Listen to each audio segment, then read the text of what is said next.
Muy buenos días, muy buenas tardes, muy buenas noches, dependiendo cuando vean nuestro programa.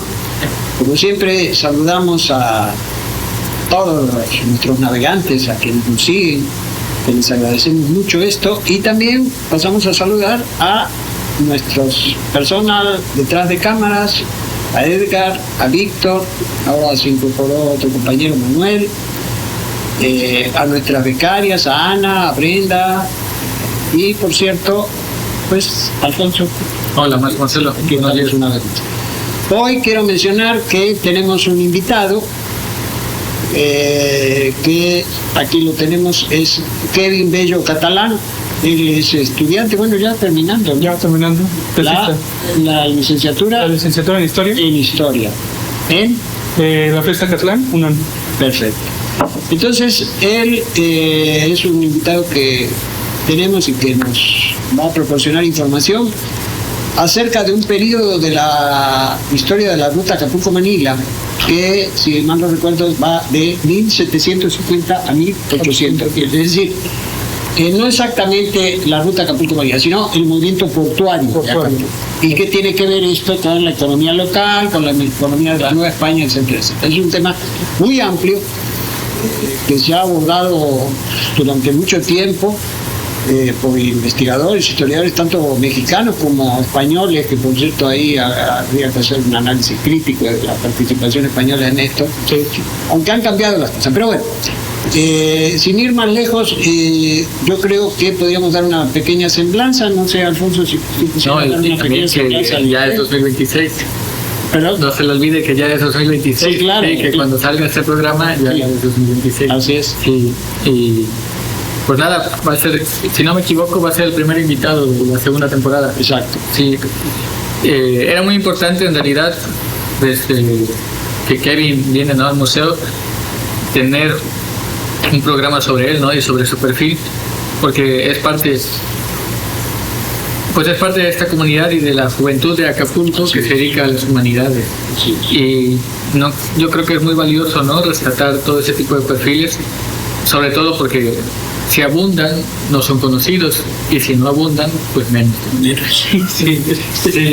Y Kevin pues tiene la particularidad de estudiar en la UNAM y de formarse pues en la mera cepa de CEU, ¿no? Y tiene ¿Quién es tu directora de tesis? Mi doctor es Julio César Cervantes López. Pero él tenía lectores, ¿no? Sí, mis lectores son el doctor Santiro, el Ernest Francho Santiro, la doctora Maricruz y próximamente Guillermina del Valle. Y también el doctor Rodrigo Gordoa, que le mando un gran saludo y agradecimiento. Sí. Entonces, pues es bastante sólida, ¿no?, su formación. Y no solamente eso, sino que pues amparar el respaldo aquí. Sí. Hay una cosa bien importante que quiero mencionar aquí, que tú diste pie a esto. Miren, es muy importante para nosotros, para el museo, impulsar, dar cobijo a la juventud estudiosa de Acapulco. Es decir, a todas aquellas personas que por diferentes razones han estudiado en Acapulco o fuera de Acapulco y que regresan, porque ese es el gran problema que tenemos en Acapulco. Mucha gente que estudia llega a buenos niveles académicos, pero de pronto no encuentra trabajo aquí y desgraciadamente tienen que emigrar. Y esto bueno, ya hemos hablado en parte de esto, ¿no? Pero ha provocado una, ¿cómo le diría yo?, una especie de falta de recursos humanos en el área de cultura, de historia en Acapulco, que bueno, que nosotros en la medida de nuestras posibilidades estamos tratando de pues aumentar, incrementar este conocimiento, porque es muy sumamente importante. Pero no solo eso, sino también porque esto constituye, desde nuestro punto de vista, el reforzamiento, la consolidación de la base social del museo, porque ese es el propósito. Es decir, que todos los que estamos aquí somos parte del museo, y muy importante, nadie nos obligó a estar aquí estamos porque queremos, y eso es muy importante. Entonces yo saludo y te felicito por este trabajo que estás haciendo, y porque yo creo que es un aporte importante, muy importante, como los aportes de Afonso y de todos los compañeros que tenemos aquí, para el acervo cultural histórico del puerto de Acapulco. Entonces, bueno, este pequeño, me interesaba destacar eso. Y bueno, yo, aún más importante todavía, rescatar lo que menciona Kevin, que de hecho su tesis se llama Acapulco más allá del galeón de Manila, ¿no? En alguna plática y alguna conversación que tuvimos, pues él decía que a él le interesaba rescatar eso, ¿no? Que no se narra, y demostrar que pues el eje o el acento no estaba en el galeón de Manila. Sí. Y pues en ese sentido, pues qué mejor. Y ya te interrumpimos, ya son 5 minutos de presentación. Ya puedes hablar 1 hora y media si quieres. Gracias. Bueno, primero que nada, un agradecimiento a Alfonso y al maestro Marcelo por la invitación y la oportunidad de poder estar en este lugar y compartir un poco de mi investigación. Ahora, justamente viendo el capítulo que subieron del Galeón, me llama mucho la atención porque efectivamente yo siempre lo he dicho ya en Ciudad de México, en el Estado de México, es que cuando se piensa en Acapulco solamente se piensa en el Galeón y como que todo giraba en torno al Galeón. O sea, y justamente el problema es que Acapulco nada más era una puerta, era el lugar donde llegaba el Galeón. O sea, y entonces la historiografía pues sí mencionaba Acapulco, pero pues como el puerto receptor. Al final de cuentas, incluso Manuel Niño dice que es un apéndice de la Ciudad de México, y en gran parte es cierto. O sea, vamos, que el control lo tenían los comerciantes de la Ciudad de México, el comercio con Asia. Pero entonces, esta historia es un poco larga, pero pues yo una vez estaba haciendo mi servicio social con la doctora Guadalupe Pinzón, y me empecé a meter en estos temas de la historia marítima, y de repente en el curso de Historia Económica Colonial, el maestro Cervantes, que es mi asesor, me integró a la historia económica. Entonces dije, vamos a hacer una historia económica acapulqueña, vamos a empezar por ver qué hay, a poco, como también dice Niño, a poco era un puerto pobre y sin ninguna experiencia empresarial.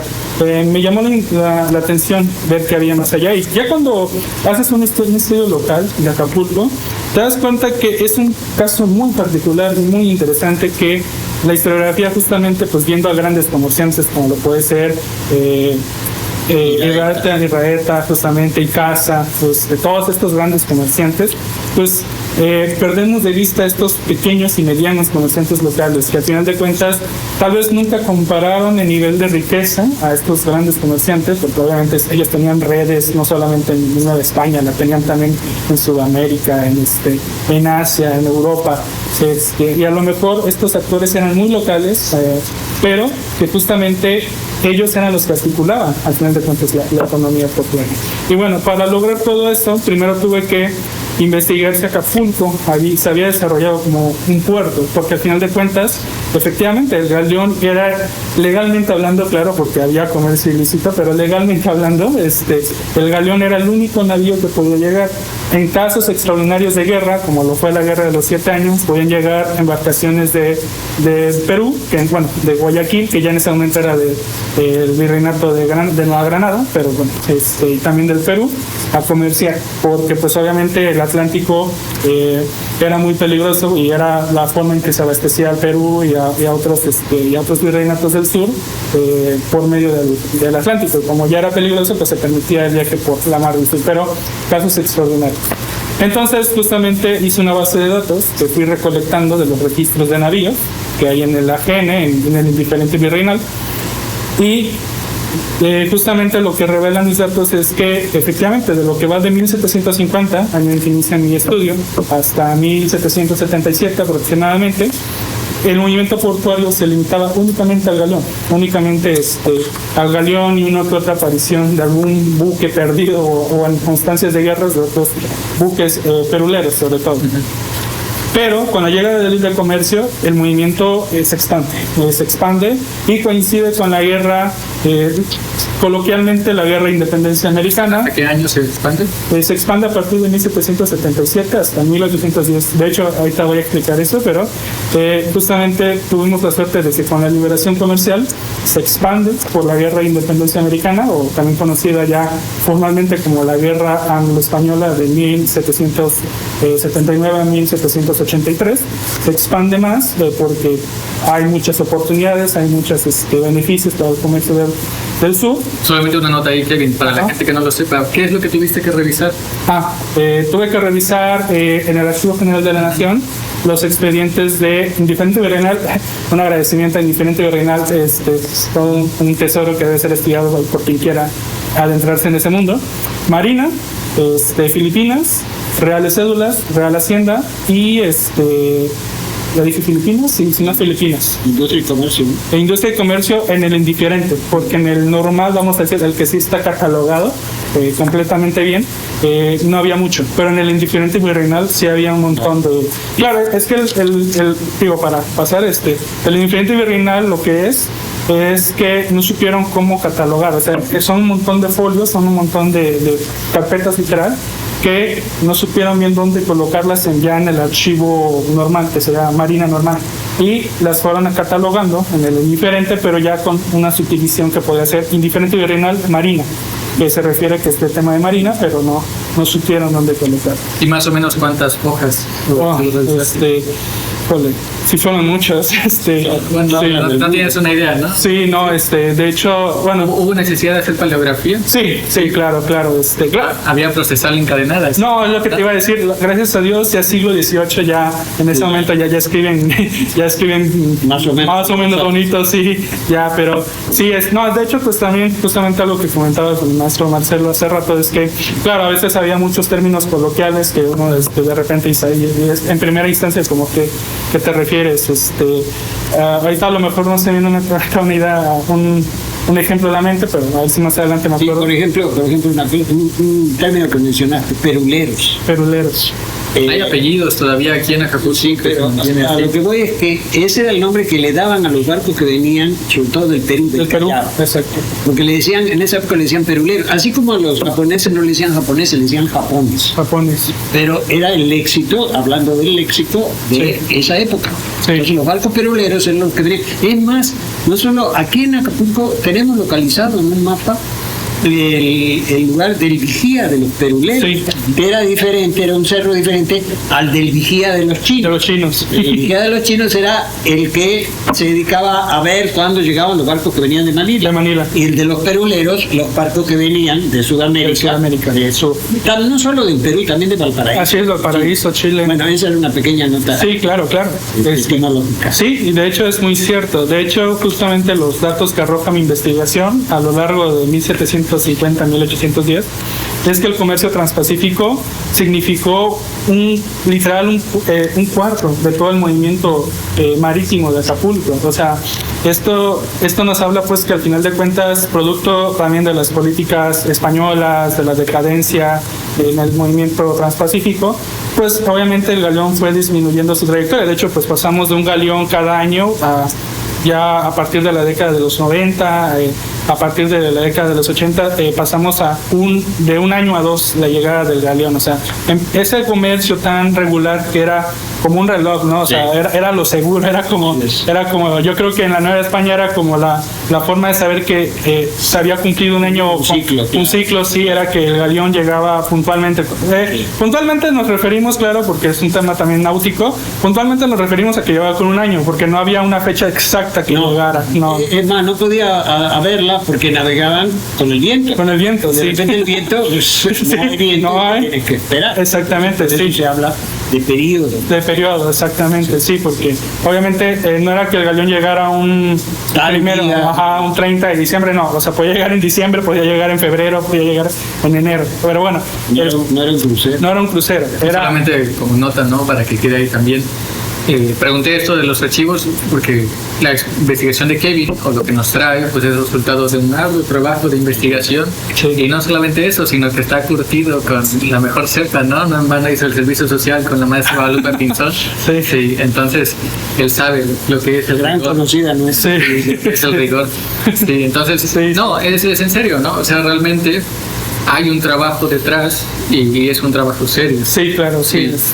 Pero bueno, entonces, a lo que es la hipótesis, ¿no?, que se fue manejando, Sí. fue que el comercio, ¿no?, el galeón de Manila representó un cuarto, un 25%. De todo el movimiento. Sí, la hipótesis sí, de todo el trabajo en general es demostrar que Acapulco tuvo un florecimiento portuario, que Acapulco, porque la historiografía no lo dijo como tal, pero como que se tenía la idea de que si el galeón decaía o el galeón empezó a decaer, pues Acapulco, como en teoría era lo máximo de Acapulco, pues también tuvo que empezar a decaer, tuvo que empezar a entrar en una crisis, en una depresión. Pero que yo digo, no, más bien incluso estamos hablando de un Acapulco que estaba en auge. O sea, era un Acapulco, porque mi tesis por los tiempos ya no lo pude tocar, pero originalmente también quería trabajar el algodón. Obviamente eso ya era una tesis de doctorado, entonces me dijeron, no, córtale, porque si no te vas a llevar 5 años de tesis de licenciatura, y esa licenciatura no más del doctorado.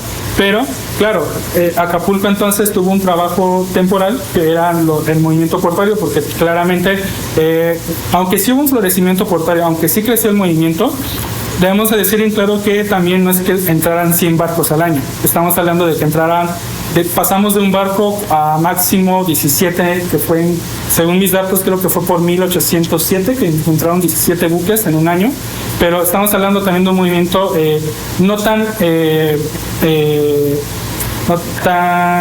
grandes como en Veracruz. En Veracruz sí llegaron a entrar 400 o 500 barcos en un año. O sea, pero justamente en ese movimiento temporal, que era el puerto, la gente se podía dedicar al campo. De hecho, justamente en las fuentes que uno va leyendo, justamente como que eso decían, nos ocupamos temporalmente cuando en el puerto hay movimiento, y cuando ya no hay movimiento, nos vamos a los campos a trabajar el algodón, a trabajar en las haciendas, que es la de San Marcos, que tanto la doctora Maricruz como Jesús Hernández Jaimes y yo mantenemos que es el actual pueblo o poblado de San Marcos, porque creo que Carmen Yuste lo había señalado en la Sabana, pero viendo los datos que proporcionan el padrón no coinciden las distancias, pero creemos que es el poblado de San Marcos. Se dedicaban ahí. De hecho, también algo que trabajo en la tesis es un poco de la región de Acapulco, porque también cuando se habla de Acapulco solamente se piensa en el puerto, pero en realidad Acapulco era toda una jurisdicción. O sea, en aquel entonces conformaba los pueblos de Coyuca, que hoy en día son municipios separados, pero involucraba Coyuca, Tecuanapa, Textlancingo, Texca,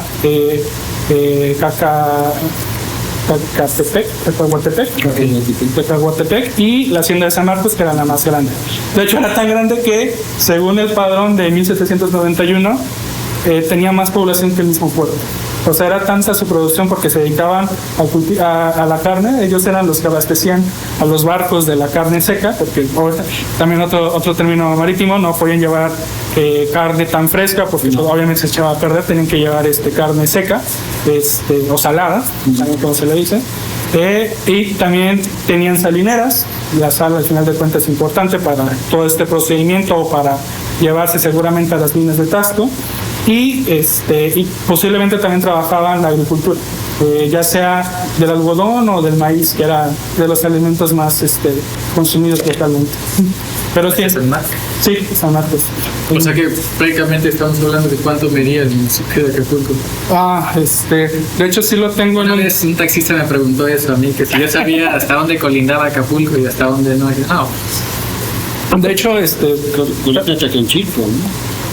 más o menos. Sí. No, ¿No llega ahí? No, de hecho, literalmente está a unos kilómetros de tierra colorada. O sea, se queda. Cierto, está Se queda a unos. De hecho, Va a haber una imagen ahí. Vamos a ver una imagen. Es un mapa hecho por mí mismo en base al padrón. Y también usando el HP de las Indias, que es un programa español que hizo las jurisdicciones, donde pues podríamos ver que literalmente abarcaba unos cuantos kilómetros después de San Marcos y unos cuantos kilómetros posterior a Coyuca, y en la parte norte, quedaba cerca de lo que hoy es Tierra Colorada, que de hecho ya existía Tierra Colorada también en esas épocas coloniales. Esto abarcaba, era muy grande, de hecho sí era muy grande, pues a tal punto es que les digo que actualmente pues Coyuca es un municipio independiente, que de hecho creo, si no me equivoco, tiene a Tixtlancingo, y Tixtlancingo antes era perteneciente a Acapulco, sí. Entonces sí era muy grande. De hecho, para 1791 la población se calculaba en 5,000, en 5,500, vamos a redondearle, y ya incluyendo a los indios, porque el padrón de Revillagigedo, o también conocido como el padrón de 1791, excluyó a los indios, porque como tal no especifican por qué los excluyeron, pero no los contaron, pero ya en una matrícula de 1804 habían como 2,000 indios indígenas aquí en Acapulco, y entonces podríamos decir que hay un total de 7,000. Que claro, hoy en día decimos que es muy poco, pero estamos hablando otra forma de sustentar mi tesis, que hasta antes de 1777 la población era tan solo de 2,500 igual, o sea, en Acapulco, o sea, se duplicó la población. O sea, tenemos que entender que así como hoy en día aquellos centros de comercio, aquellos centros que tienen una alta economía o una economía productiva, se poblan, se pueden poblar, o si no la tienen se despueblan, o sea, desaparecen. Y entonces estamos hablando de que tan solo de 1777, que es cuando se hace el censo eclesiástico, hasta 1791 la población se duplicó. O sea, estamos hablando de que Acapulco estaba en auge, estaba en verdadero auge, no estaba desapareciendo. O sea, claro, porque Mariano Bonialian y Carmen Yuste señalan que justamente a partir de los 90 el tráfico transpacífico estaba en una decadencia palpable y constante, producto, pues como lo hemos dicho, de los proyectos de la Real Compañía de Filipinas, que le estaba quitando competencia en el Perú y en Veracruz, porque a la compañía de Filipinas se le permitía poder comerciar justamente bienes asiáticos, tanto en el Atlántico, o sea, que llegara a Veracruz, como por el Pacífico, como sí llegó a haber casos de que sí de Acapulco se mandaban remesas de la Compañía de Filipinas. Y además de las guerras, que pues también provocó, justamente Bonialian señala que a partir de 1740, con la captura del galeón la Covadonga, Anson, pues los hispanos con toda razón empezaron a temer de que cada vez más galeones empezaran a ser capturados por los ingleses, porque tenemos que ser claros también, a España le fue muy mal en el mar, o sea, le fue muy mal en el mar, porque pues tenemos batallas como Trafalgar, tenemos batallas como Cabo San Vicente, donde se destruyeron no solo la flota naval, militar, sino también la flota comercial. O sea, España quedó aislada, o sea, de cara al Atlántico, porque de hecho en mi tesis me encontré con pequeñas batallas, o sea, no batallas entre buques militares, sino entre buques comerciales con pequeñas bergantines ingleses que hostigaban al comercio, y curiosamente acá ganábamos. O sea, de hecho me encontré con un registro a finales del siglo XVIII acá en Zihuatanejo, que un bergantín comercial se enfrentó a otro bergantín militar inglés y le ganó, y que la única razón por la que no los persiguieron, porque los ingleses huyeron, fue por la carga que traía el bergantín. Dijo, no podemos arriesgar el comercio por perseguir algo que no es nuestra responsabilidad, ¿no? O sea, ahora, sobre este asunto de los censos, sí, en una ocasión yo leí de que hay que andar con cuidado, porque una de las cuestiones que permeaban los censos hablaban de que, por ejemplo, el caso de Acapulco, sí, claro, ¿no? Claro. Tenía 5,000 almas. Sí. Hablaban de almas. Y esto tiene que ver con la discusión acerca de, por ejemplo, el caso de los negros, sí, si tenían alma o no. Almas, ajá. Y inclusive también una discusión en ese sentido respecto de los indios. Claro. Entonces ahí los censos hay que andar, imagino claro, que hay que andar con... Sí, no, ¿había población afrodescendiente aquí? Sí, de hecho era el mayor porcentaje. De hecho, los pardos, porque claro, justamente lo que dice el maestro, y también vamos a hablar un poco de lo que coloquialmente se le llama llaman castas, pero que históricamente hablando se tienen que hablar de calidades. Lo que hoy conocemos como tez oscura, tez negra, dependiendo del censador, podía ser un mulato, podía ser un lobo, porque esto de los cuadros de castas no eran como la Pokédex, no era como que sacaras no era como que sacaran su Es la mejor referencia que... Sí, o sea, no es como que fueran por las calles y dijeran, ese es un lobo, ese es un pardo, o sea, el otro es mulato. Y hay que explicar un poco eso, ¿no? Sí. ¿Puedes explicar cómo? Claro, claro, lo que pasa es que los cuadros de casta simplemente sirven como una ejemplificación de la población, pero no es una ley científica, vaya, ¿no? Porque ya ves que justamente todas estas combinaciones según surgen de, como lo llamarían en aquella época, de las cruces, de entre una castiza con un mulato, sale, no me acuerdo ahorita, pero por ejemplo el pardo es la cruza entre un indio y un mulato, y es de lo que sale el pardo. Ahora, esto, les vuelvo a decir, no es que literalmente la gente fuera diciendo, sí, él es un pardo, él es un mulato, sino más bien el censador, dependiendo qué es lo que quería reflejar, era el término que usaba. Por ejemplo, en el censo eclesiástico de 1777 usaban el término mulato, pero para 1791 el censador, que obviamente era diferente, usó el término pardo y lo sustituyó por mulato. O sea, y no hay una razón así tal cual de yo lo cambié porque su peinado era, no, o sea, no, o porque era más oscuro, no. Simplemente el censador dijo, este es una persona de tez oscura o morena. Diríamos hoy en día a ojo de buen cubero. A ojo de buen cubero. De la época. Sí, o sea, a ojo de buen cubero. Y nada más quiero reflejar que pues hay población no blanca, porque de hecho el padrón así se refiere, población blanca y población no blanca. Entonces, en ese sentido, aquí en Acapulco, la mayoría en el porcentaje de los habitantes era parda, lo que es, digamos, moreno. O sea, sí, entonces, que claro, si seguimos la lógica según de estas reglas de castas, debería ser entonces la combinación de una mulata y un indio. Pero claro, porque de hecho en el padrón también te describen cuando, por ejemplo, te dicen señor Luis Pardo, señora María Parda, hijo, ¿qué les gusta? Luis, Pardo. O sea, ahí ya no coincide según la regla de castas de que tiene que ser indio y pardo. El censador tal cual dijo pardo igual a pardo. O sea, no hay cambio, o sea, no hay diferencia.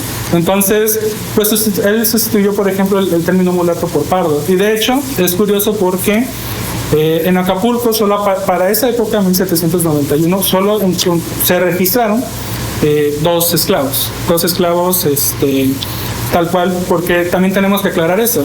El pardo y el mulato pueden ser gente negra, pueden ser gente morena, que son libres, que no son esclavos, porque los que sí son esclavos se especifican como negros o como esclavos. De hecho, aquí tenemos una imagen de los esclavos, exactamente. O sea, ahí se especificaba, pero en ese sentido, solo había dos esclavos en Acapulco para esa época, o como dice el maestro. Ahora, por lo menos era lo que registraba. Exactamente. Y no se sabe el nombre de quién estaba. Sí se sabe. Sí aparece ahorita no me acuerdo el nombre, pero sí, y era, de lo que sí me acuerdo era de una señora.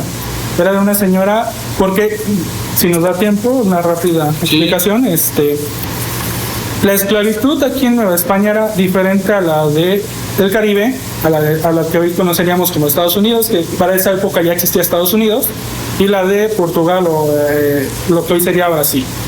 Acá en Nueva España, generalmente los esclavos eran usadas para labores domésticas, o sea, eran principalmente, según los estudios historiográficos, se enfocaban principalmente como mayordomos, como pues sí, como quien limpia la casa, quien cuida la casa, incluso como puestos de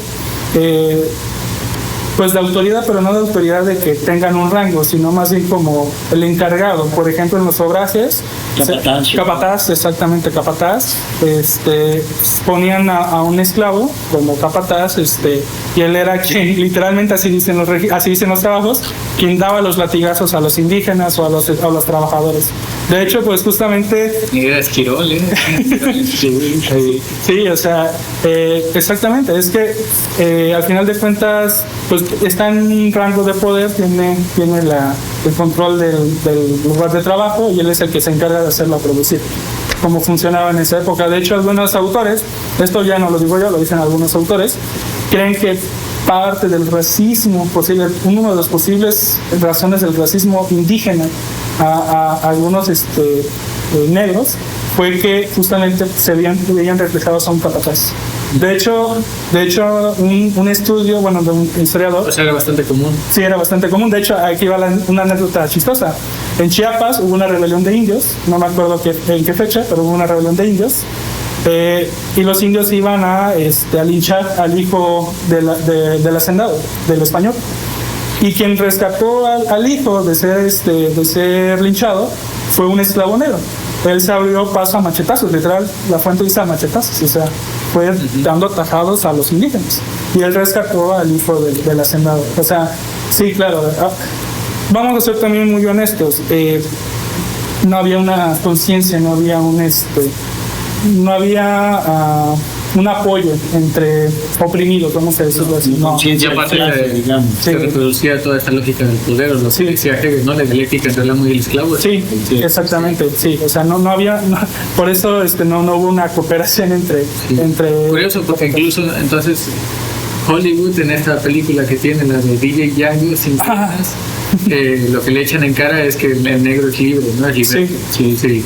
Es liberto y de hecho, pues quien llora la muerte al final del villano sí era el mayordomo negro. O sea, uno dice, pero ¿cómo? Pero bueno, él era... La esclavitud es un tema muy cruel porque también tenemos, al final de cuentas, la mentalidad es deshumanizar al esclavo, o sea, tal cual ellos no los veían como humanos, o sea, eran parte de era una propiedad, eran vistos como una herramienta, una cosa, o sea, una Kant, cosa. De hecho, me faltó decir eso, ¿no? Que Kant tenía un esclavo, tenía un negro.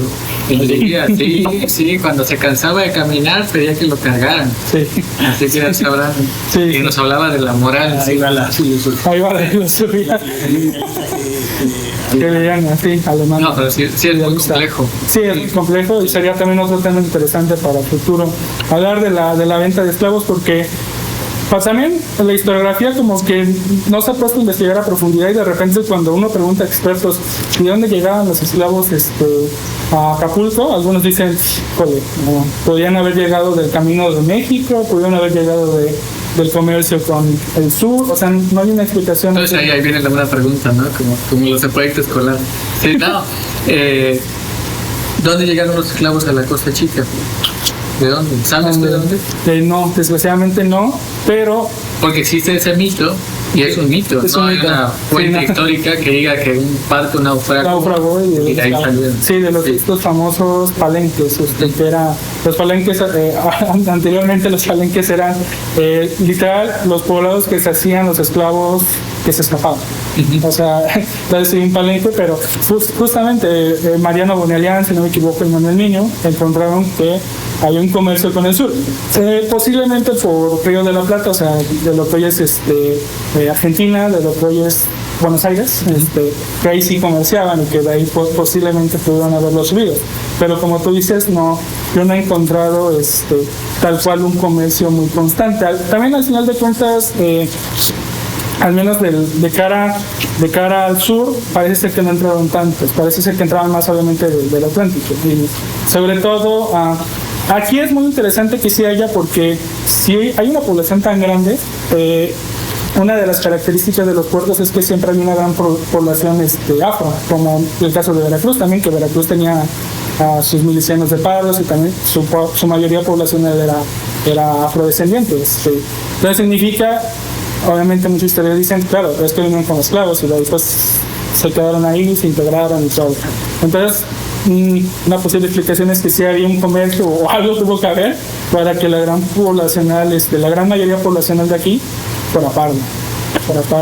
Porque los indios, los indígenas, se queda, bueno, las fuentes dicen que se quedaban mucho en sus pueblos y que salían muy poco al puerto, solo a vender, solo a llevar su maíz, a llevar sus productos para venderlos en el puerto, pero en la gran mayoría poblacional, al menos a finales del siglo XVIII y comienzos del XIX, eran pardos.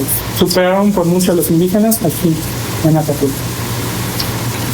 De hecho, salió, ¿no? Apenas, creo que un estudio o un censo donde el Guerrero tenía la mayor cantidad de población. Sí, del INEGI, ¿no? Si no me equivoco, sí. Sí. Ahora, una pregunta, Kevin. ¿Cuál fue el papel en esto que estuviste revisando de los esclavos asiáticos? Muy buen tema, muy buen tema. Eso es. Sí, muy buen tema. De hecho, es interesante porque Acapulco, tenemos que dejar en claro que la lógica a la que lo sometieron los comerciantes de México era una simple practicidad, o sea, que tuviera lo necesario para que la gente llegara y la gente saliera, o el barco saliera también. O sea, una simplicidad muy simple. O sea, en teoría tenía un astillero, pero el astillero como tal, no.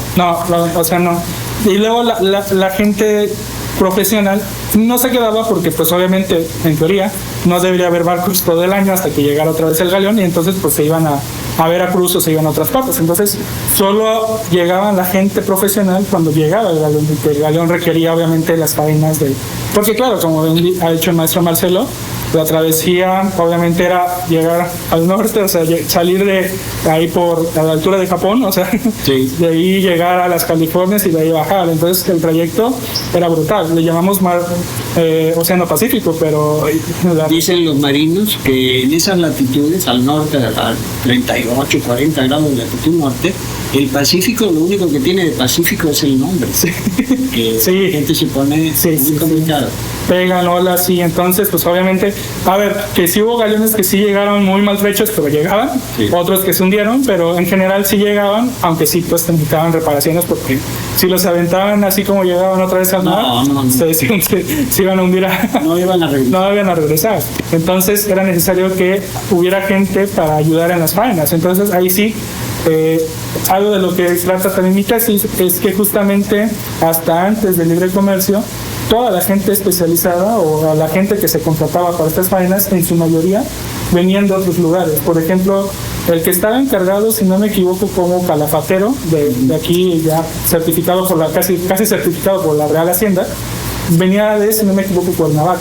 Entonces venía nomás cuando llegaba el galeón, cuando se iba, él se iba.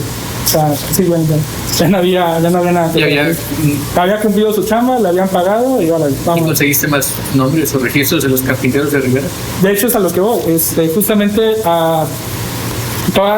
hablando de los esclavos chinos, la gente muy especializada venía en el galeón, los carpinteros marítimos, los calafateros, los buzos, los herreros, los cocedores incluso, venían con el galeón, y ellos, no existía como tal el término, pero vamos a decirlo así, ellos casi tenían maestría o doctorado, ellos sí eran tal cual especialistas.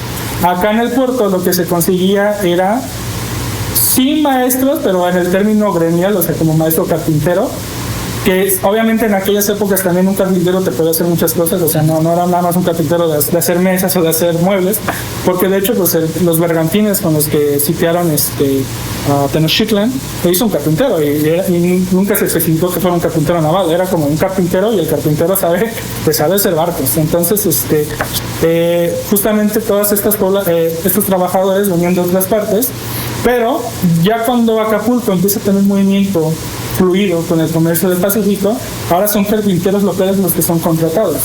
Desgraciadamente son muy pocos los nombres y son muy pocos los casos, porque algo que sí quedó muy bien claro en la tesis es que los datos que logré sacar provienen de la Real Caja de Acapulco, son fuentes fiscales. O sea, desgraciadamente por el tiempo no tuve el tiempo de conseguir las fuentes privadas para saber cuánto le pagaba un comerciante a un carpintero, sino más bien la Real Hacienda cuánto le pagaba.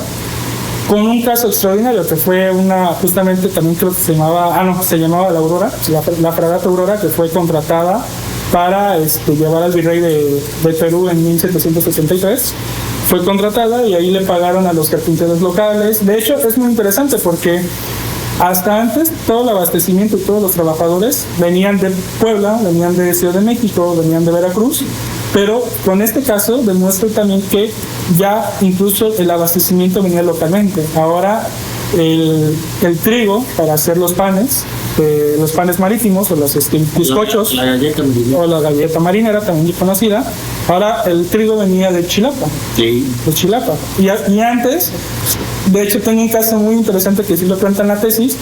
Hubo un sabotaje a un proyecto aquí en Acapulco de hacer unos hornos para que en Acapulco se hicieran los bizcochos o las galletas marítimas, pero lo único que le faltaba era la harina, porque el trigo obviamente sale en terrenos más fríos, o sea, Sí, son climas templados. son climas templados, o Con sea, calor. no, entonces sí tenían que traer las harinas de Puebla, y en un camino tan seguro como lo era el de Puebla a Acapulco, el de Ciudad de México a Acapulco, resulta que las harinas se perdieron. O sea, y resulta que también el encargado del abastecimiento del galeón era también el de las alcabalas de Puebla. Y resulta entonces que cuando le mandan las cartas y las harinas, dice, pues yo las mandé y pues se perdieron. Pero resulta que cuando pues ya se tiene que ir al galeón, dice, pues mándenos usted el bizcocho llega intacto al puerto de Acapulco. Y las harinas, quién sabe dónde se perdieron. Y por eso el proyecto de los hornos de Acapulco ya no se continuó. Dice, pues no tiene caso. O sea, no tiene caso porque pues no va a haber materiales para hacer los bizcochos. Sí, entonces se frenó. Y les digo, o sea, de hecho es muy interesante porque en la ruta Acapulco-México, al menos que me corrijan ahorita, yo no he tenido registros de vandalismo, ¿no? De bandas de asaltantes. Como los bandidos de Río Grande. Exactamente, es a lo que iba. En Veracruz, sí, de camino a México a Veracruz sí había bandoleros. Sí. Pero según yo, lo que he leído, parece ser que en Acapulco, del camino a Acapulco, no había. No, tampoco nosotros tenemos noticias de eso. Sí, no. Ha habido Asaltos, no. Y resulta pues que se perdieron. Bien. Ahora sí que quién fue el culpable, pues ya nunca lo saben esta vez. Pero sí, entonces, sí encontré uno que también había control muy riguroso porque solía suceder el problema de los fraudes con el vino. Ese era un problema porque en el trayecto de México aquí hay un texto que dice que los bautizaban, o sea, sacaban el vino, lo vendían y le echaban agua para que el volumen en las pipas fuera. Sí. Entonces se daba ese tipo de cosas. Sí, o sea, sí, claro, porque claro, se mandaba a Filipinas, de hecho se mandaba como el vino de consagración, si no me equivoco, Sí. como vino de consagración para Filipinas. Y efectivamente nunca llega, casi en su mayoría no llegaba muy completo. No, y no solo eso, sino en la dieta de los barcos, el cuartillo de vino diario. Ese era una cuestión muy importante. Así es. Inclusive ya hay datos, de que al no tener ese cuartillo de vino, pues había inclusive hasta motines posibles porque se conflictaba muchísimo. Lo mismo con los tripulantes filipinos, asiáticos, cuando no había arroz. Podía faltarles la carne, pero no el arroz. Y un gran porcentaje de los tripulantes de los barcos eran filipinos. Sí, de hecho, justamente retomando el tema de los filipinos, el trayecto era yo creo que el trayecto y el salario a lo mejor no compensaba el riesgo, que en Acapulco se fugaban, se escapaban. Sí. Y el problema es que la Real Hacienda, porque recordemos que los galeones son propiedad del rey, entonces la Real Hacienda es la que se encarga tanto de cubrir los costos de las faenas portuarias como el abastecimiento. Por la Real Hacienda corría la cuenta. Y en eso entraban los salarios. ¿Qué hacían? Es un sistema que mi papá, como buen contador, dice que hoy ya no funciona, porque pues ya no, que es el de vengado, que es, te doy como un adelanto de tu salario y estás obligado a trabajar del tiempo que se te haya dado el salario. Por ejemplo, a todos los tripulantes del galeón, a todos, desde el capitán hasta el más bajo, que era tenía un nombre muy particular. Los pajes. Los pajes, todos se les pagaba un salario. Eran niños. Niños. Empezaban, ¿no? Sí, para 8 o 10 años. Para darles darles forma, sí. A todos se les pagaba un salario anual. En ese sentido, cuando llegaban a Acapulco, por lo que yo tengo entendido de las fuentes, porque también como que es algo que no se trabajaba muy a fondo de cómo funcionaba el sistema de salarios, por lo que yo tengo entendido, en Acapulco se les pagaba. Claro, al final de cuentas, Nueva España era la que tenía la plata, o sea, acá se les pagaba todo lo que necesitaran, y cuando se les pagaba estaban obligados a hacer el viaje otra vez de regreso y otra vez el tornaviaje otra vez a Nueva España para pagarles ahora sí lo de un año completo. Entonces, pues aún con ese sistema, muchos chinos se escapaban aquí en Acapulco, a tal punto que las autoridades locales dieron autorización de que podían ahorcarlos si los atrapaba la cordata.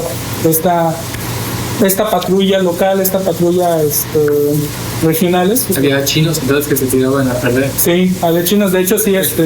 Pero eso sucedía inclusive en España. Sí, en todas partes, sí. Porque, ¿Pero dónde se iban a esconder? Ni modo que... es que les adelantaban el salario Sí, antes de salir. Exacto. Con los viajes de Sevilla a Veracruz. Pero algunos de ellos agarraban el adelanto y se iban. se iban. Entonces yo encontré un caso en el cual pasó esto, le dieron el salario a un marinero y este se fue, pero lo agarraron. Sí. Y entonces en el juicio, él en su descargo dice que bueno, que usó el dinero porque su mujer estaba recién parida y estaba enferma, Sí. que había nacido su hijo, Sí. y que por eso ocupó el dinero. Así es. No se dice, en ese documento no se dice qué pasó con eso, nada más se dice que sí lo obligaron a regresar el dinero, Así pero si fue a dar a la cárcel o eso, no se dice. Pero esto era una cosa Muy normal. Es que claro, el trayecto era horrible. Obviamente estamos hablando de que las comidas tienen que estar muy bien reguladas y luego si había accidentes, había enfermedades, porque claro, también a finales del siglo XVIII también se puso muy estrictos el hecho de decir si había enfermos, porque obviamente si llegaba un enfermo al puerto iba a provocar una epidemia dependiendo la cuarentena dependiendo de la enfermedad. Y bueno, entonces justo entonces a los pobladores se les prohibía darles apoyo, porque también si se les daba apoyo a los chinos de que contagiar. ajá, sí, y entonces los chinos al menos ¿cómo se llama esta historiadora? Es Daniela, no me acuerdo su nombre, Daniela Diouf, Sí. que trabaja en el CONEX, ella es la que hizo los trabajos de los migrantes asiáticos. Sí. Ella justamente señala que había un barrio de chinos aquí en Coyuca, San Nicolás, si no me equivoco, es su nombre, el nombre del barrio. ¿Qué pasó con esos chinos? Muy buena pregunta, no sabemos qué pasó, o sea, no sabemos si desaparecieron, los desaparecieron, se fueron, porque claro, lo que les comentaba hace rato, al final de cuentas una región se puebla o se despuebla dependiendo de su productividad. Claro. Y a lo que llega mi tesis, al final de cuentas, cierra en 1810 por obvias razones. La llegada de la insurgencia a las costas de la Mar del Sur. Ahora, yo sé que aquí lo tenemos como un héroe, es muy respetable. ¿A quién? Al siervo de la nación, a Morelos. A eso no. Está bien. Sí, es a lo que voy. Incendia las casas de Acapulco Incendia las- y le tienen una estatua aquí abajo. Yo no sé. Exacto, o sea, no, sí, o sea, es lo peor. Y es que, o sea, si lo pones en un plano lógico o casi objetivo del ejercicio de la guerra, ¿no? De la práctica de la guerra es lo mismo que hacía la URSS o los gringos, ¿no? Van avanzando, pueblo que llegan, pueblo que arrasan, la palabra con B que no se puede decir, ¿no? O sea, las mujeres y siguen. De hecho ese se llama la política de tierra arrasada. Tierra arrasada. Es lo que detienen los alemanes en Rusia. Sí. Ahí pararon a Hitler, y el Moscú y el Stalingrado. Sí, no nos vayamos tan lejos, también se le aplicaron a Napoleón Bonaparte. También. A Napoleón Bonaparte se le aplicaron. Y ahora lo vuelven a hacer. Y ahora lo vuelven a hacer, sí. Entonces, en ese sentido, lo que propone mi tesis además es que se tiene como, porque también como tal creo no hay un texto firmado por Miguel Hidalgo Morelos que diga tal cual que ese fue el objetivo, pero se tiene la idea historiográficamente de que Morelos se le encargó tomar Acapulco por el tráfico del Claro. Pacífico. Pero lo que también revela mi tesis es que más bien incluso pareciera ser que querían detener el comercio hispanoamericano del cacao de Guayaquil. Por eso también cuando llega quema los almacenes del cacao, que como dice Lucas Alamán, un gran historiador de la época, Por eso es que también Acapulco arde, porque dice, claro, es que la manteca del cacao, al derretirse, Sí. hizo que la flama se elevara. Entonces, claro, porque incluso mi base de datos, que va a estar en la tesis, voy a dar una copia porque también aquí el maestro Marcelo me proporcionó una copia del galeón, me permitió leer el libro del Galeón del Pacífico, que como él bien ha explicado no está muy disponible, que digamos. No, es muy difícil. Muy difícil. Entonces, como agradecimiento y también por este espacio que me dieron la oportunidad, voy a regalar cuando termine una copia de mi tesis, y ahí van a ver que justamente hacia 1810 ya para cuando llega Morelos, el galeón de ese momento ya había partido, ya se había ido, o sea, no había un galeón aquí, y los que sí estaban eran buques de Guayaquil. De hecho es chistoso porque también lo que descubro es que llegan 3 barcos de San Blas, porque justamente también están sitiando a San Blas en ese momento. Llegan pensando que en Acapulco todo está bien y se topan con la triste realidad de que ya lo están sitiando, ya lo está sitiando también Morelos. De hecho, a tal punto que el castellano era el gobernador, era la autoridad militar y política de Acapulco, porque Acapulco era... Y era también el jefe del fuerte, era militar, era jefe militar, porque era considerada una plaza estratégica. Sí. El castellano se ve obligado a usar bergantines de Guayaquil y los de San Blas para la defensa de Acapulco. Le dice, pónganse en esta área para que los cañoneen por si dan el ataque. O sea, Acapulco ya estaba en pie de guerra. Ahora, ya para poder continuar con esto, mi tesis frena ahí, pero también lo que propongo para futuros investigadores que se quiera aventar la tarea, porque también el México independiente apenas está siendo bien estudiado, porque nos saltamos de la época colonial a casi el México revolucionario y postrevolucionario. Y más en Acapulco. Y más en Acapulco. Sí, claro, con la llegada del turismo y todo esto. Sí, nosotros en ese sentido tenemos un pequeño esquema que la historiografía sobre Acapulco es abundante, por ejemplo, durante la época del Galeón. Uh-huh. Pero de repente llega la independencia y se abre una especie de hoyo negro ahí, sí, que se cierra con la revolución, porque ahí sí otra vez, pero mientras tanto, y de ahí viene la importancia del trabajo de Ana, la historia de la cuestión de la fiebre del oro. Sí. Entre 1850 y 1800. Sí, segunda mitad del siglo XIX. Eso es bien importante porque hasta hay investigaciones del trabajo de Karina Bustos. Sí, Karina Bustos. Espléndido trabajo. Magnífico.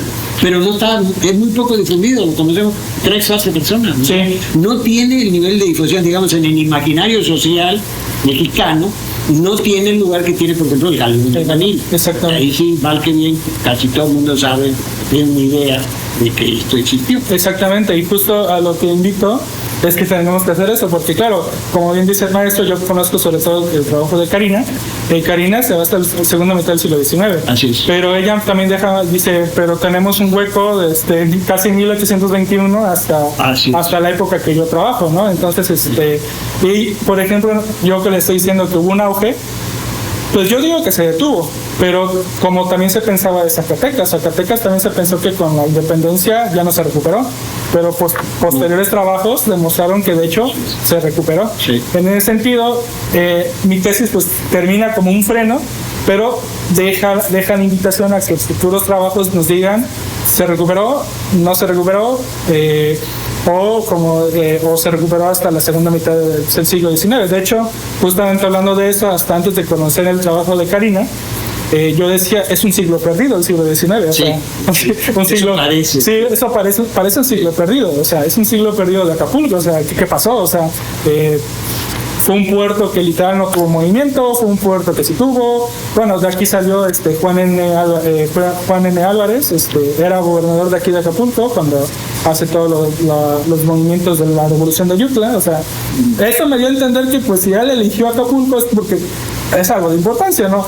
Alguien como ese personaje no va a elegir a un pueblo que pues nomás no se mueve, o sea, no un pueblo pobre, ¿no? Entonces quiero pensar que sí había cierta importancia recuperar en Acapulco, pero no vamos a monopolizar todo el trabajo. Vamos a invitar a que historiadores, tanto originarios de Acapulco como el caso de la maestra Maricruz también, que es de Acapulco, que también ella ha estado trabajando la influencia asiática por medio de Ajá, estamos hablando de la misma Maricruz. Sí, de la Maricruz Pisa. Maricruz Pisa. Ella fue decana. Sí.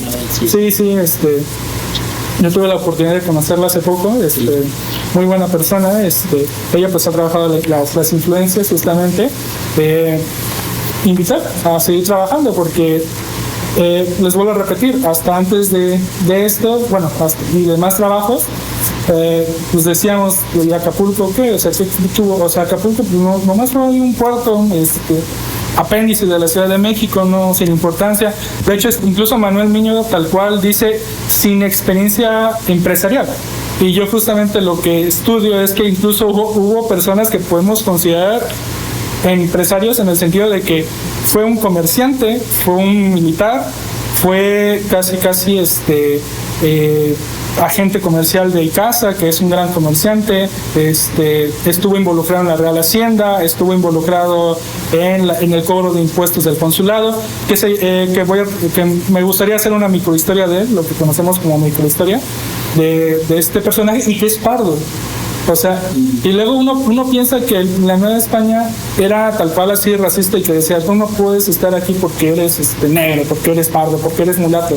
Pero aunque sí existía esa discriminación, también la realidad es que si tenías la capacidad, si tenías las redes, si tenías esa maestría de los negocios, no importaba tu color de piel, no importaba si eras pardo, si eras chino, si eras español, si eras novohispano, si eras peruano. O sea, lo que importa es que tengas esa capacidad de negociación. Y este personaje que se llama Pedro de Jesús Pisa, era capitán de pardos de aquí de Acapulco,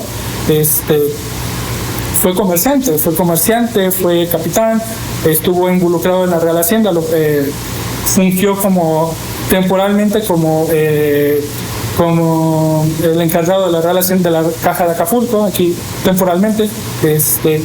Luego incluso hasta los comerciantes de México se quejaban con el consulado de comerciantes porque decían, ¿cómo es posible que un mercader local, en teoría pequeño, tiene más redes y tiene más prestigio que yo, un comerciante del consulado en la Ciudad de México?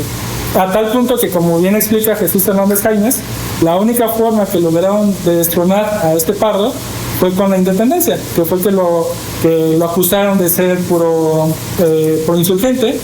Y ahí sí para que vean, ahí sí cuando ya lo acusaron de proinsurgente, ahí sí le dijeron de todos los insultos racistas, sí, de todos los insultos racistas, o sea, nos censurarían si lo dijera, pero sí. Todos los insultos racistas que se imaginan se lo dijeron en el juicio, a tal punto que lo mandan a San Blas, a las cárceles, a una penitenciaria en San Blas, si no me equivoco, y aunque luego lo perdonan con el perdón universal que dio Fernando VII, si no me equivoco, no fue Fernando VII, fue virrey, se me olvidó el nombre del virrey, pero que lo dan a mediados de la guerra de independencia, el perdón universal, se lo dan a él, regresa. No es Calleja.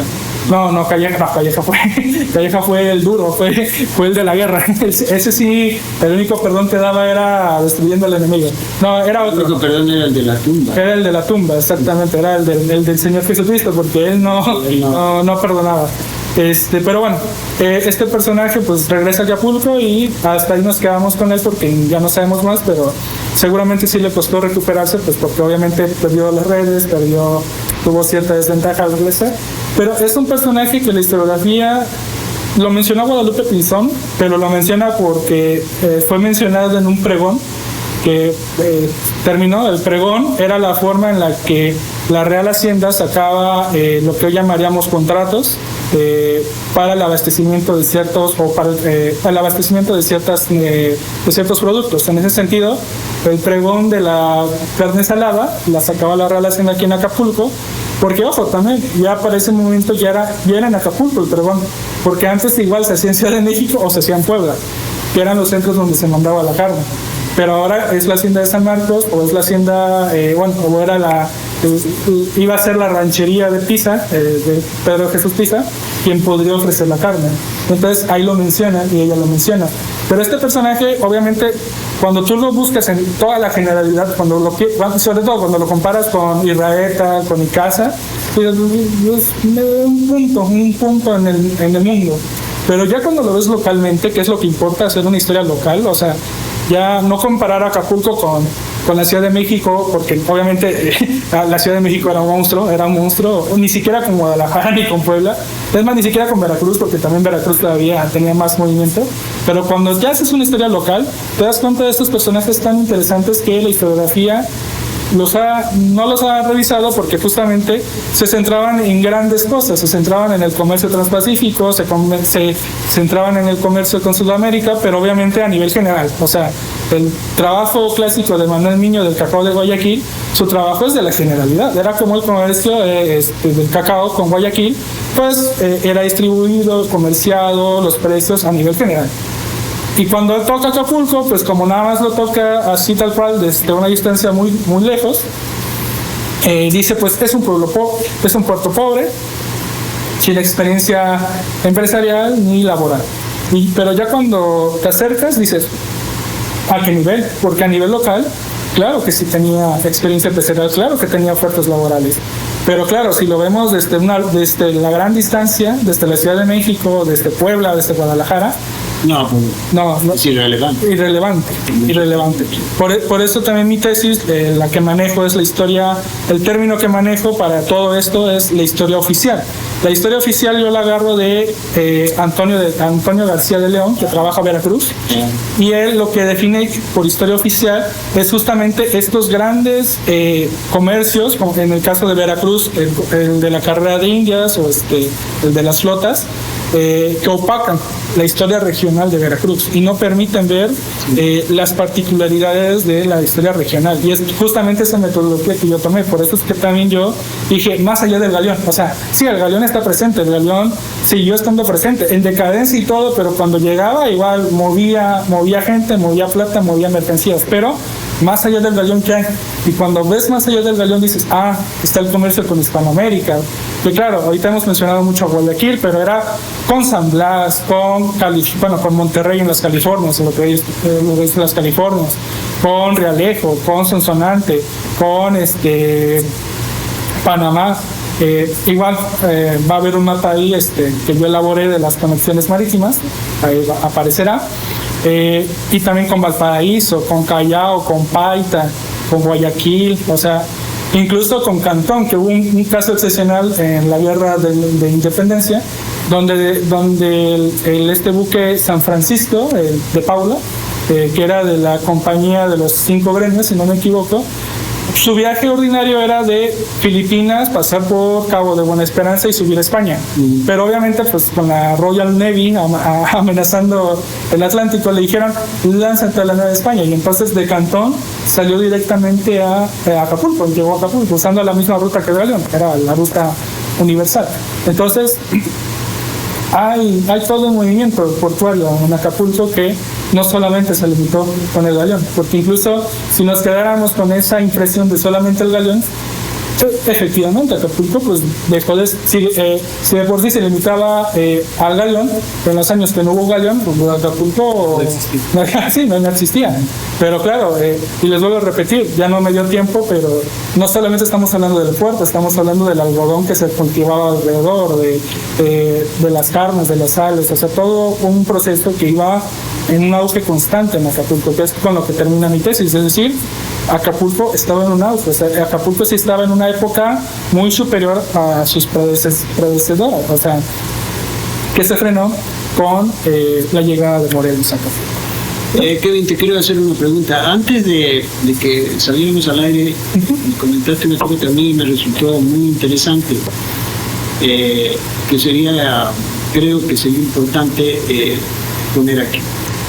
Tú mencionas que durante el periodo que abarca tu trabajo de tesis, sí, se da un proceso de modernización. Sí.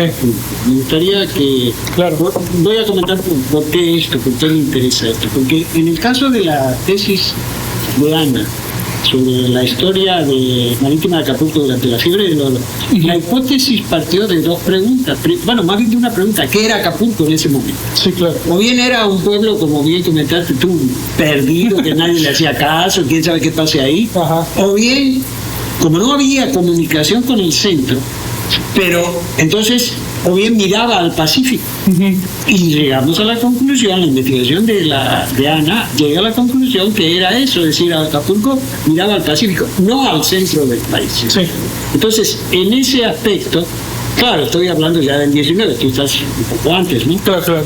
Pero tú me mencionaste algunos detalles de esto que llamamos modernización a raíz de todo este proceso, ¿no? Claro que sí. Sí, claro que sí. Por ejemplo, vamos a tomar una temporalidad que es más o menos cuando empieza todo este proceso. Hasta antes de la década de los 80, de los años del siglo XVIII, Acapulco ni siquiera tenía un muelle. O sea, estamos hablando de que Acapulco ni siquiera es un puerto y no tiene un muelle. No había casi infraestructura. No había infraestructura, sí. O sea, teníamos el fuerte, la casa, el almacén aduanero era literalmente una palma. O sea, era literalmente una casa hecha de palmas ya toda vieja, descuidada, pero es que claro, era una simplicidad práctica porque decían, pues ese galeón llega una vez al año, ¿no? Y además los productos no se quedan, todos se van a México, se van a Puebla. No valía la pena invertir en algo que es muy momentáneo. Exactamente. Y entonces incluso, pues, y se preguntarán, ¿y cómo descargaban las cosas? Ahí participaban los pardos, los mulatos, que ellos cargaban los fardos, las cajas. Y a remo. En lanchas de remo bajaban la mercancía y a las personas. Bueno, a donde ahora está el malecón. Sí, era la playa. Exactamente. Ahí así descargaban. Los estibadores. Sí, Sí, pues sí. Y entonces, ya cuando empieza todo el libre comercio, el comercio es más constante, obviamente los comerciantes dicen, no podemos seguir así, porque obviamente ahora sí está llegando cada vez más barcos, cada vez más mercancía, obviamente necesitamos mejor infraestructura. Y entonces es literalmente cuando se construye un muelle, y además, a 1786 se mejora el camino de Acapulco a México, porque también algo de lo que sí ahí no queda en manos de nadie, es que también la zona geográfica era muy difícil de transitar, sobre todo pues ya cuando llegamos a la zona de los ríos, el Papagayo, el Mezcala, todos estos ríos que sobre todo en tiempos de lluvia se desbordaban. Ahí sobre eso una pequeña paréntesis. Encontré información sobre un caso que hacia 1700, creo que es 1785, yo encontré un documento, una real cédula que menciona, desde México se le pide a la guarnición de Chilpancingo que vea la manera de que los habitantes de Chilpancingo dejaran de hacer irrisión del puente que se había construido en el Parque Papagayo. ¿Por qué hacían irrisión? O sea, se burlaban de esto. Porque hicieron el puente, llegó la primera época de aguas y adiós puente. Entonces todo el mundo se burlaba de este asunto. Pero este era un problema muy serio. Era muy serio. Y el otro problema estaba en el Mezcálabo, el río Balsa. El río Balsa, exactamente. Que el Balsa viene de esta cuestión de que pasaban, ¿no? Con buques, en fin. Con burbujas. Pero me llamó mucho la atención esto que dejaran de hacer irrisión, porque todo el mundo se burlaba. De este asunto. Sí, o sea, bueno, es que claro, uno luego subestima y dice, ya con esta altura, con esta macisidad, y no, como dicen en mi pueblo, el agua se abre camino, o sea, y destruye las infraestructuras y destruye todo. Y entonces, pues obviamente ya al ver un mayor movimiento dicen, no, ya tenemos que también mejorar el camino, y además se empiezan a construir mejores casas, mejores almacenes. De hecho, incluso el movimiento es tan bullicioso, tan continuo, que hasta 1790 por fin se contratan y se construyen de forma artesanal una lancha y un bote para el patrullaje del puerto, porque claro, pues antes nada más el galeón bastaba con que alguien viera desde alguna superficie alta, podría ser el fuerte, podría ser el vigía, de que no se acercara un barco o botes al galeón para que bajaran mercancía de forma ilegal o subieran plata de forma ilegal. Pero claro, ahora son tantos barcos que obviamente pues ya de repente pierdes y sobre todo si vienen las lanchas, si vienen, pierdes la vista de quién está acercándose a los barcos. Entonces construyen una lancha y un bote, y por fin empiezan a contratar a remeros locales, que si no me equivoco a los remeros se les pagaba 7 reales. No me pregunten cuánto significa, porque ni siquiera actualmente sabemos cuánto era un real, cuánto era un peso. No me pregunten, porque eso sí no hay forma, pero basta decir que sí era un buen salario, sobre todo si comparamos, porque en la misma fuente dicen que a los remeros locales, a los que no son contratados por la Real Hacienda, se les pagaba 4 reales. Entonces de 4 a 7, pues sí es un doble, o sea, es un buen, y es casi un peso, porque el peso era 8 reales, o sea, casi un peso. Pero bueno, entonces se hace todo esto. Dato curioso también, la lancha en ese sentido también funcionaba para hacer rescates o para ayudar a barcos que estuvieran en un peligro mortal. ¿Cómo lo hacían? Yo me encontré un caso con un barco que llegó y que no podía avanzar de aquí de la entrada por los vientos, si no me equivoco, y el problema es que ya se habían acabado todos sus suministros, ya no tenían agua, ya no tenían comida. Entonces, obviamente, no iban a llegar a tiempo hasta antes de que desfallecieran.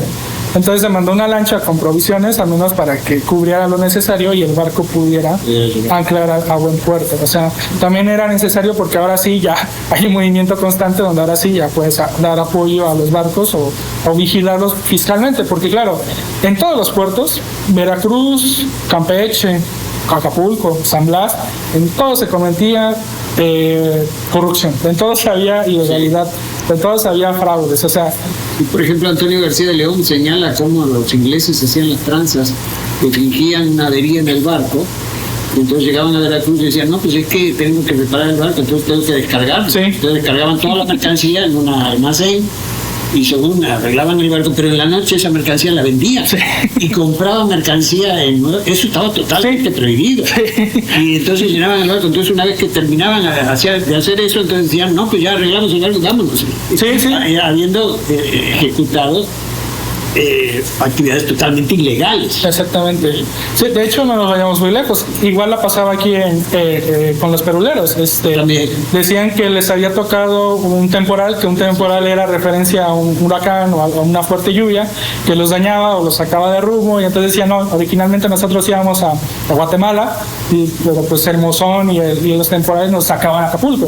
Entonces decían, pero tenemos que reparar porque nos dejó muy dañados, pero no tenemos plata, no tenemos con qué pagar, ni modo, tenemos que vender las mercancías para poder pagar las reparaciones. Y eso estaba todo perfectamente organizado, sí. Nada de casualidades. Sí, y además, obviamente, es muy sabido, eso sí lo ha trabajado la historiografía, obviamente los comerciantes también tenían redes tratos con las autoridades locales, entonces de repente decían, hazte del ojo gordo, y aquí te va un regalito, una corrupción, sí, de Puebla, dirían actualmente, ¿no? Y entonces, pues, ya al ver todo este movimiento, tuvieron que mejorar las infraestructuras fiscales para también llevar un control más férreo, más exacto, y al final también se mejoró las infraestructuras de agua, porque incluso justamente ahorita que estaba viendo la imagen de acá que tienen en el museo, hay una fuente que aparece ahí. Lo interesante es que justamente Acapulco, en casi todas las fuentes, ya cuando la describen, hablan justamente de la escasez de agua, y lo remonto hoy en día, porque digo, también hoy en día tenemos problemas, seguimos en la misma, si tenemos tuberías, tenemos Acapama, o sea, y todavía seguimos teniendo problemas. Entonces había una fuente que la mejoraron justamente para que la gente obviamente tomara agua, porque pues es muy interesante, eso no lo he leído, a lo mejor el maestro Marcelo Alfonso lo sabrán, pero es muy interesante porque aunque siempre se ha dicho que antiguamente se tomaba más vino o más aguardiente en el caso de acá, el agua seguía siendo un elemento muy importante, fundamental para la vida. De hecho, el agua establecía era la clave para la autonomía de los barcos. Exactamente. Porque se te acaba el agua y ya no vas para ninguna parte. No, nada más que esperando las lluvias, ¿no? Me imagino. Pero eso... Sí, eso ya... Sí. Es muy... Sí, no, y sobre todo cuando ya vas con el oleaje, obviamente, me imagino. Sí, era complicado. Sí, era complicado. Hay una cosa que te quiero agradecer, sí, porque tú mencionaste que se utilizaron cuando en el caso de Morelos, barcos provenientes de Guayaquil, si mal no recuerdo. Sí. Resulta que nosotros en un momento de la historia del museo quisimos hacer el modelo a escala de la goleta Guadalupe, que es con la que la que estaba en la roqueta con el asunto del episodio de Galeana, que la hunden, en fin, todo este asunto. Sí. Y yo obtuve información que este barco fue construido en Guayaquil. Lo cierto es que nos comunicamos con la Marina Ecuatoriana, la Unidad de Historia y Cultura Naval, se llama igual que en el caso de México. Nos atendieron muy bien y entonces les comenté este asunto y me dijeron, bueno, vamos a buscar, y no encontramos nada. No pudieron encontrar. Yo me imagino que, bueno, pues no era un barco relevante, ¿no? Esos barcos que se hacían, digamos, para diario, permite la expresión. Pero confirma lo que tú acabas de mencionar, esta información que teníamos y este intento que hicimos porque queríamos buscar los planos. Sí, claro. Trabajamos con los planos, pero no pudimos avanzar. Es un pendiente que algún día lo saquemos a De hecho, justamente es lo que también que estaba comentando hace rato, es que claro, uno quisiera, en historia, todos quisiéramos encontrar las fuentes, las fuentes que existieran, ¿no? Como casi reservadas para nosotros, la autoridad en 1800 dejo esta fuente para que hagan el estudio, pero obviamente en esa época era de practicidad, o sea, no necesitamos explicar todo esto, o sea, nada más es decir, aquí estuvo y aquí y existió. Y así es. Así existió. Y es justamente el problema, porque también puede que sí haya habido planos, pero seguramente estaban en manos privadas, y obviamente al estar en manos privadas, pues como las empresas, además como las empresas, en un dado momento dices, sí, el papelillo ya nos ocupa, ya se hizo, y que es a lo que yo también me enfrenté ahorita con las cifras de salarios y costos, porque todas las que uso son de la que registraron la Real Hacienda, pero obviamente dejo muy en claro que futuros trabajos que me gustaría hacer, pues voy a tratar de buscar también en fuentes privadas. Por ejemplo, está justamente el archivo personal de Irraeta en México, creo que lo tiene el de Ibero, si no me equivoco, y ver si ahí él menciona, porque obviamente él sí tenía barcos y bueno, tenía más contactos, y ver si hacen una mención de costos y salarios de ciertos servicios y trabajos. Pero pues por el momento nada más me pude quedar con la Real Hacienda, porque también la realidad es que me gustaría entrar a un posgrado allá en México, y pues también los tiempos están apremiando, entonces pero eso pues ya queda también para meterlo como investigación, como productos. Pues nada, en realidad es fascinante, ¿no? La labor que ha hecho Kevin durante tanto tiempo. ¿Quieres agregar algo más? ¿Te gustaría agregar algo más? Algo que se te olvide o se te escapa, que tú pienses que es importante decir. Siempre se olvida algo. Siempre se olvida algo. Hay algo pendiente. Sí, Sí, alguna imagen la mostraremos, ¿no? Sí, ahí van a ver Silvia, lo digo, luego cuando ya tenga la tesis aquí las van a encontrar, y si no, pues como es de la UNAM, creo que las suben a Tesis UNAM, ahí me buscan con el nombre, pero cuando tenga la tesis o la tengan aquí, van a ver que también en el segundo capítulo, que es donde hablo de todo este movimiento marítimo, voy dando por etapas cómo fue evolucionando, quién tuvo mayor importancia dependiendo de las épocas, porque yo manejo 4 etapas, que cada una es diferente a la anterior, porque por ejemplo en la primera, que es de 1750 a 1776, ahí sí es la ejemplificación muy perfecta, ahí va a estar apareciendo en pantalla la gráfica, ahí sí es la ejemplificación de cómo era el movimiento portuario. Todo lo llevaba el galeón. El galeón supuso un 67%, y el resto simplemente aparecieron por el conflicto de la Guerra de los 7 años, porque pues con la guerra obviamente sí se permitía el comercio, pero si no hubiera habido guerra, el galeón hubiera abarcado casi toda la totalidad del movimiento en esta primera etapa. Ya después, con la llegada del libre comercio, y hasta de 1777 a 1790, empezamos a ver el cambio. Ahí ya el galeón significa un 30%, y ahí ya llega Guayaquil, ahí ya llega Perú, ahí llega los puertos de Guatemala.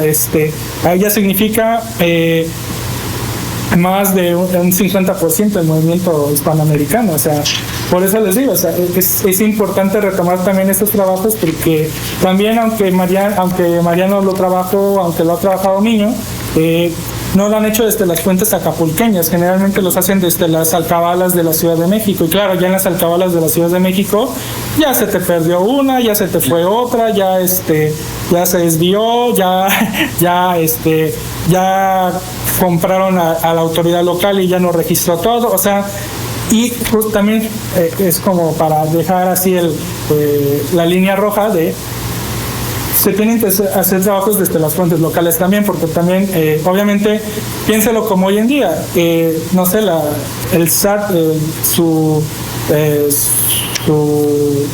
edificio más importante que está en la Ciudad de México, ha de tener un resumen general de Acapulco, pero quien ya tiene así ya bien resumido los impuestos de entrada y todo esto, los va a tener Acapulco, de cuánto pagó este hotel, cuánto pagó esta zona, cuánto pagó, y así funciona igual en esa época. O sea, y en ese sentido, de los datos que yo recogí, que no trabajé ahorita porque ese no era el tema, es muy interesante porque generalmente cuando pensamos justamente en el comercio con Sudamérica, pensamos en el cacao, pero también había vinos, para una cierta época empezó a haber vinos. De alpaca, de vicuña, sombreros de vicuña, ponchos, sí.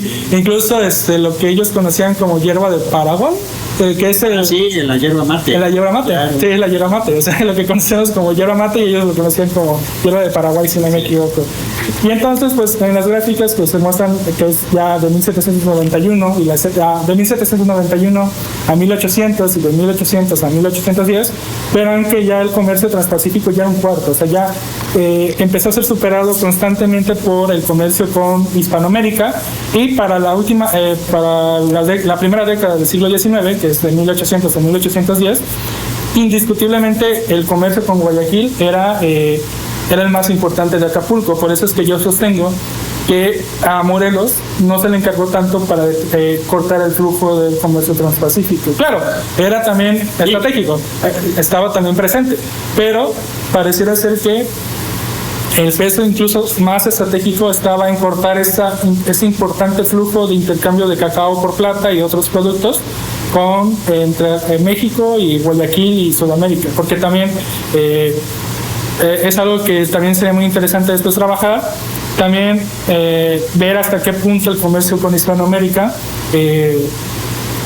igualó o cuánto significó a comparación del de la NAO, que claro, el de la NAO por más tiempo, por las cantidades monstruosas que trabajaba, es muy seguro que el de Hispanoamérica nunca lograba superar al del Galeón, pero sería interesante ver hasta qué punto podemos decir, sí era un comercio importante, no era un comercio importante. Pero bueno, esos son temas para más a futuro, y de nuevo, pues invitarlos a hacer historia local de Acapulco, que es muy necesario, porque como el profe concordó conmigo, tenemos casi un siglo vacío del siglo XIX, y no crean que nomás es de Acapulco, también pasa en general con muchas cosas de la historia de lo que conocemos en historia como el México independiente, que es 1821 hasta las leyes de reforma, hasta la reforma. O sea, hay como un siglo vacío que apenas empieza a tomar importancia, porque obviamente de ahí surgen más cosas, pero sí, es muy importante trabajar Acapulco y no quedarnos simplemente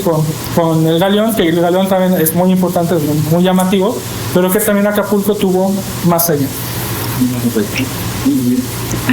No, pues fantástico. Sí. Pues nada, Kevin, te agradecemos, ¿no?, que vinieras y que pudieras compartir. Seguramente más adelante seguirás apareciendo, ¿no? Y pues no sé, se armarán bastantes cosas. No, sí, bueno, es que el tema da para... Sí, no será la última vez. Exactamente. Muchas gracias. Mucha tela de donde contar en este asunto. Sobre todo, repito algo, es decir, sí hay investigación de todo esto, pero muy poco difundido. Y también el problema, una cosa que tú mencionas que es muy importante, pero que es difícil de completar, la investigación, las fuentes locales. Sí. Ahí tenemos problemas. Sí. Que en Acapulco no tenemos... ¿Un archivo local? No. Sí, no, de hecho es interesante, ya para acabar con un dato curioso. En 1799 hubo un huracán así como Otis, casi me lo imagino, que arrasó con el archivo local parroquial. Entonces se perdieron bautismos, se perdieron defunciones. Que los archivos parroquiales precisamente son una fuente de información pero importantísima. Porque como bien dice, ahí está los nacimientos, las defunciones, toda la información ahí, todo está. Y se perdió con el temporal, o sea, para que es algo muy importante que de hecho incluso daría para un tema que es que recordemos que Acapulco al final de cuentas sabemos que está en la placa de Cocos y que además está de cara al mar. Entonces los temblores y los huracanes la azotaban constantemente, o sea, ya incluso desde el siglo XVIII y XVII ya Acapulco era considerada la zona de los temblores, o sea, ya había. Muy bien, bueno. Entonces, pues sería todo, ¿no? Agradecer a la gente que se quedó en la segunda temporada, ya en el siguiente año. Y no sé, ¿qué agrega algo más? Pues, bueno, agradecerte que esta intervención, muchísimas gracias.